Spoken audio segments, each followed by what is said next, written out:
L'invité de Bonjour Marseille, Valentin Doyen, journaliste anciennement à BFM d'ici, nos amis des Alpes, et auteur surtout du livre Émile, les zones grises de l'enquête, c'est chez Fayard, c'est disponible depuis quelques jours. Bonjour Valentin Doyen. Bonjour Stéphane, bonjour à tous. Merci d'être avec nous. Vous écrivez donc ce livre en parlant bien sûr de votre expérience journalistique et aussi de peur dans les Alpes autour de la disparition de cet enfant. On rappelle, originaire des Bouches-du-Rhône, de la Bouilladis, mort depuis sa disparition et qui reste un mystère en 2023.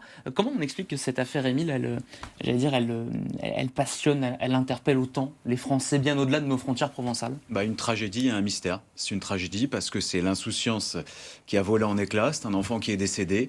Et puis c'est un mystère, 2 ans et demi après, on ne sait toujours pas comment Émile a disparu et comment il est décédé. Je pense que c'est ça qui intrigue des millions de Français, à commencer par les habitants des Bouches-du-Rhône, puisque vous l'avez dit, c'est un enfant d'ici.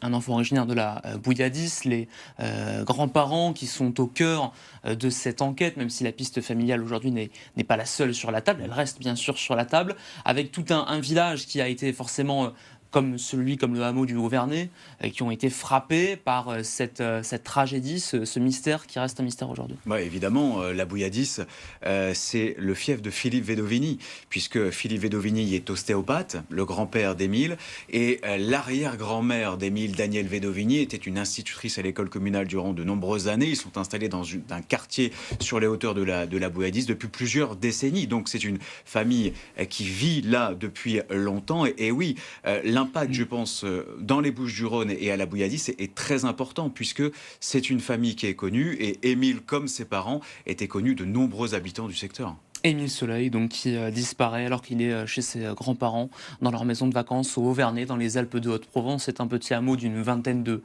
d'habitations.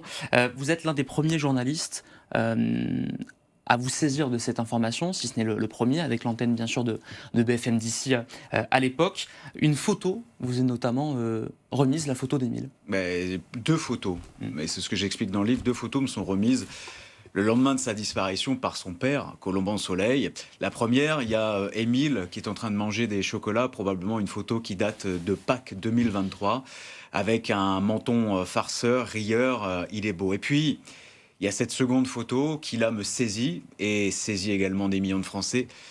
C'est cet enfant blond, beau comme un dieu, qui lève sa main et qui montre un pissenlit. Donc elle m'est confiée, elle n'est pas encore divulguée cette photo, et je demande l'autorisation aux parents d'Émile de la diffuser pour essayer de maximiser les chances de le retrouver vivant. Et en un quart d'heure de temps, cette photo ne m'appartient plus, elle n'appartient plus à la famille Vedovini, et des millions de Français vont se l'approprier. Cette photo, elle est devenue effectivement malgré elle, très populaire, ce visage, cette fleur jaune qui accompagne Émile. Depuis ce jour de juillet 2023, cette affaire ne vous a plus quitté?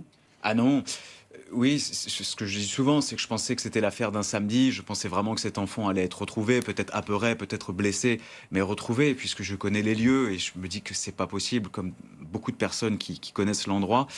Et pourtant, non, c'est devenu, moi, l'affaire de ma vie, puisque j'ai énormément travaillé, puisque c'est une affaire qui est, vous l'avez rappelé, très médiatique, et parce qu'elle est douloureuse, et parce que j'ai transposé, parce que j'ai un enfant du même âge qu'Émile. Bref, il y avait tous les ingrédients pour que cette affaire me bouscule bien plus que les autres.